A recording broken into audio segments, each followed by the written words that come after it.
Hello children, today we learn the 10th chapter in science. The name of the chapter is Forms of Water.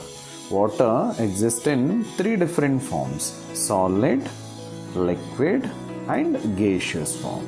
The solid form of water is ice. The liquid form of water is water itself. Then the gaseous form of water is water vapor or steam.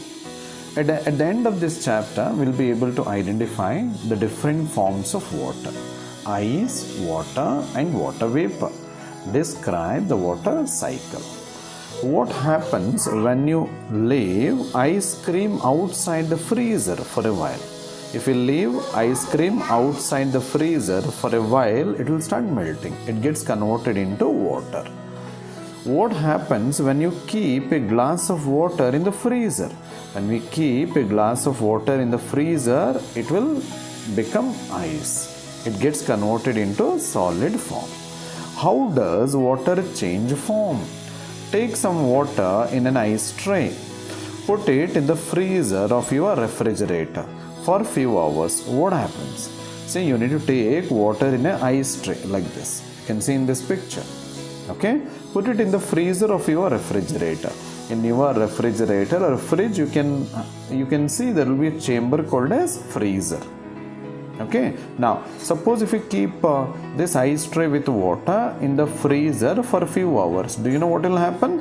The water will freeze to form ice. The water will freeze to form ice. Take an ice cube in your hand. Then take an ice cube in your hand. It is hard and has a fixed shape. Ice cube is hard and it has got a fixed shape. You can hold it. Ice is a solid. Even we can hold the ice cube in our palm and it is solid. Place a few ice cubes in a pan. Put it in a warm place. The ice melts and changes into water. Whenever we keep the ice cubes in a pan and if it is kept in a warm place, ice will melt and it changes into water. So you can see in this picture, when ice is heated, it melts to form liquid water. Not necessarily we need to heat also if it is kept in the room temperature. So the what temperature present in the room. So at that temperature itself, it starts melting and it becomes water. Can you pick up and hold water with your fingers? No. This is because water would flow through. So we cannot hold water in our fingers. The reason is water will flow through the gaps between our fingers. And water is a liquid. As water is a liquid, it can easily come out from our fingers through the gaps. Whereas ice is solid that we can hold in our fingers. But not water, because water is a liquid. Looking back, Rohit had some ice cubes in a glass. He left the glass on the table for some time, and when he came back to get it, there was no ice. What was there instead? What happened to the ice? Rohit had kept ice cubes in a glass. Okay, then he had gone out. Then when he came back after some time, there was no ice. What happens? Ice at room temperature. For the temperature present in the surroundings. Okay, at that temperature it will melt. It becomes water. Instead of ice, there was water in the glass. What happened to the ice? Because ice will melt when it is kept at room temperature. Put the pan outside in a sunny spot. Okay, this is the pan. Outside in a sunny spot. On a hot day. The amount of water in the pan will slowly become less. Where does the water go? So this is that particular container. We have taken water here and it is actually kept in the sunlight. After some time we can see the level of water will come down. Okay, if it was actually kept to the surface, water level, now it has come down. Okay, so what happened to why the level of the water has actually come down? The reason is this. When sunlight fall on the water, it will warm the water, it will heat the water. So due to that, water gets converted into gas. Okay, this process where water gets converted into gas or water vapor or steam, it is called evaporation. Okay, water gets evaporated to steam or water vapor. Whenever the sunlight fall on the water, water gets heated up and that water gets converted into water vapor or steam. So this process is called evaporation. So that is the reason the level of the water has come down. Now ask an adult to boil some water and hold a steel plate over the boiling water. You can have a look at here. Okay, you should request your parent to boil water. Okay, then hold a steel plate, not you, you should request the parent to hold a steel plate over the boiling water. You can have a look at here. Okay, do you see something rising from the water? It is called steam, which is water vapor. See, whenever water is actually boiled, you can see here something is actually coming out from water. Okay, this is called water vapor or steam. Can you see tiny drops of water forming on the plate? Where did this water come from? Suppose if you cover this particular container with a steel plate, okay, you can see here water droplets. So these water droplets are actually formed by this water vapor. The water vapor which is coming out or the steam which is coming out, they are collected at the bottom of this particular steel plate. So that will form these water droplets. It came from the steam. When steam is cooled, it changes to water. So this is called condensation.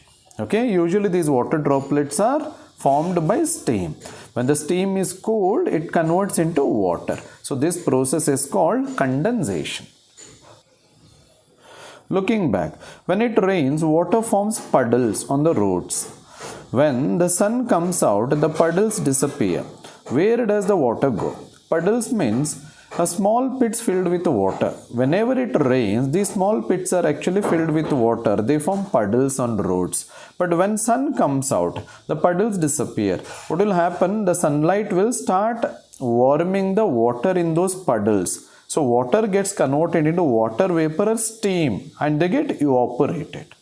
The water present in the puddle, small quantity of water in the puddle, gets converted into water vapor and steam and it is evaporated. It comes out. So that is the reason in the water, in the puddles, you don't see water after some duration of time. So where does the water go? The water gets evaporated to the surrounding atmosphere. Atmosphere means the place which is filled with air. The water cycle. Every day the sun heats up the water in lakes, rivers and seas. The water evaporates and turns into water vapor. Usually when the sunlight falls on the water in lake, river and sea, the water that is heated up gets converted into steam or water vapor and it is released to the surrounding environment. The water vapor rises in the air, high in the sky. The air is cool. The water vapor cools down and changes into tiny drops of water called droplets. Clouds are made of these tiny droplets. Okay, the water vapor from the lake, river and sea, they rise in the air. High in the sky, the air is cool. So high in the sky, the air will be cool. The water vapor will cool down and changes into tiny drops of water, which is called droplets. Usually clouds will carry these tiny droplets. As more of these droplets join together, they become bigger and heavier. As more of these droplets join together, they become bigger and heavier. When the clouds become very heavy with water, the water drops fall to the ground as rain. Okay? As more of these tiny water droplets join together, they become bigger and heavier. When the clouds become very heavy with water, at that time the water drops fall to the ground in the form of rain. Okay, just check this. Here they have given very clearly. See, so here you can see the ocean. Whenever the sunlight falls on this particular water, okay, present in the ocean, even it can be lake, river, pond, etc. Okay, water gets converted into water vapor. So we call this process as evaporation. Okay, sunlight will fall on this water. Okay, water gets warmed or heated up, it gets converted into water vapor and that is released to the surrounding environment. So this process of conversion of water into water vapor and released to the environment, it is called evaporation. The water vapor that is released, it will join these clouds. When more and more water droplets collect or water vapor collect, so they form droplets. Okay, usually High in the sky, the air is cool. Okay, when this particular water vapor in the cloud, when they come across the air which is cool, which is cool, they are actually converted into tiny droplets.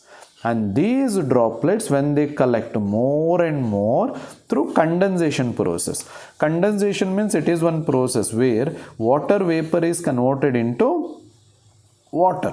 Water vapor is converted into water.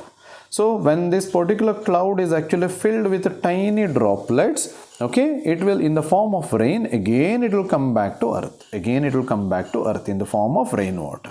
Again it will join the ocean, river, lake or pond. Again the process will repeat.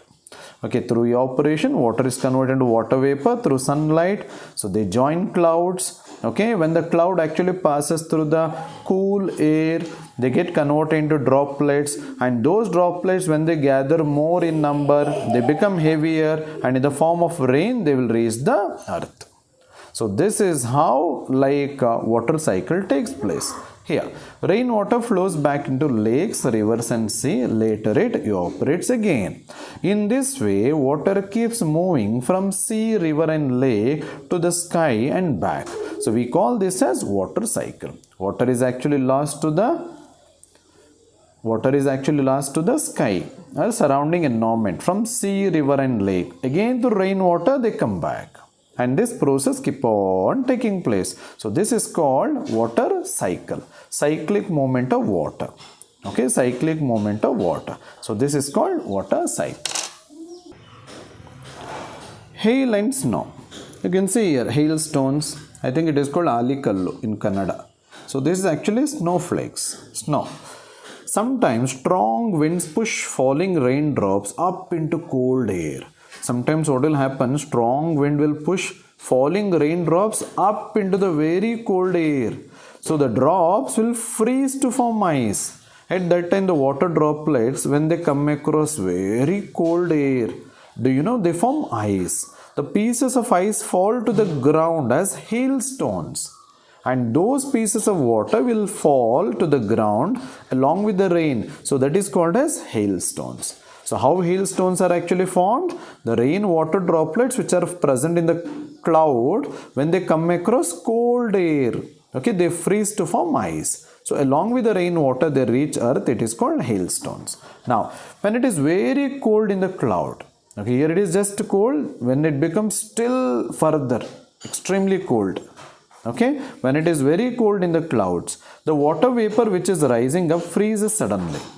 So when it is very cold in the clouds, the water vapor which rises up, water when it is heated, it becomes water vapor. That water vapor when it rises up, it freezes suddenly. It does not change into water droplets.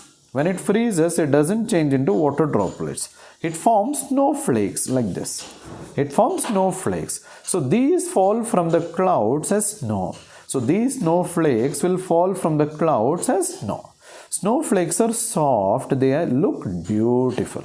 So these snowflakes are soft, they are not hard like hailstone. So they are soft and they look beautiful. But the snowflakes are actually formed only in the areas where the temperature is very low. Only in those places snowflakes are actually formed. Looking back, name the following. It falls to the ground as water, so that is rain. It falls to the ground as ice, that is hailstones. Hailstones, Hailstones. It is soft and beautiful. It is snowflakes. Now, let us summarize this. So, what we learned in this particular chapter? We have learned that water can change its form. Ice is the solid form of water. Water is the liquid form. Water vapor is the gas form. Water vapor or steam. Ice melts to form water. Water freezes to form ice. Ice will melt to form water, whereas water can freeze to form ice. Water evaporates to form water vapor or steam. Water vapor condenses to form water. Water vapor, when it is cooled, it will condense to form water. Water on the earth evaporates to form clouds. Water on the earth will evaporate when the sunlight falls on it to form clouds. It comes back to the earth as rain. The water vapor in the cloud gets converted into droplets, and it will come back to earth in the form of rain. So this is called water cycle. When it is very cold, hail or snow falls instead of rain. So when the environment is very cold, so hailstones or snow will fall instead of rain.